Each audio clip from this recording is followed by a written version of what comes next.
Lesson 58. A Spot of Bother. The old lady was glad to be back at the block of flats where she lived. Her shopping had tired her, and her basket had grown heavier with every step of the way home. In the lift, her thoughts were on lunch and a good rest.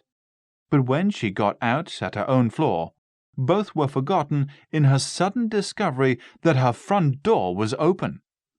She was thinking that she must reprimand her home help the next morning for such a monstrous piece of negligence, when she remembered that she had gone shopping after the home help had left, and she knew that she had turned both keys in their locks.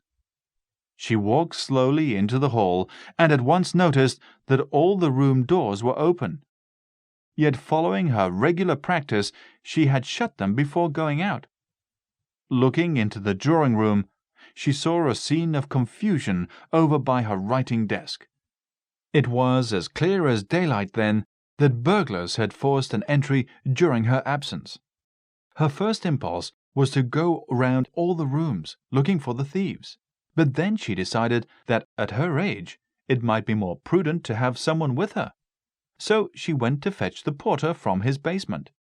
By this time her legs were beginning to tremble. So she sat down and accepted a cup of very strong tea while he telephoned the police.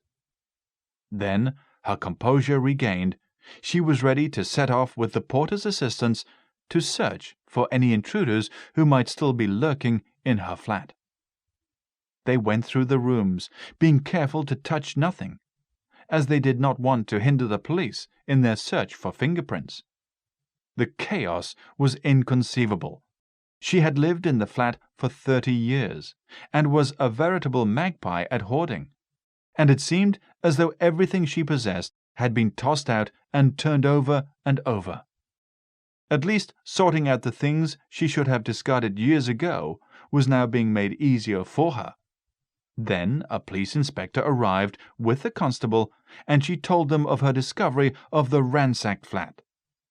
The inspector began to look for fingerprints, while the constable checked that the front door locks had not been forced, thereby proving that the burglars had either used skeleton keys or entered over the balcony.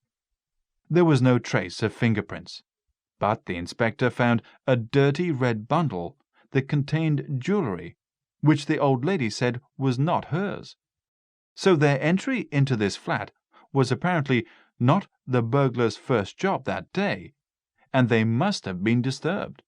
The inspector then asked the old lady to try to check what was missing by the next day, and advised her not to stay alone in the flat for a few nights.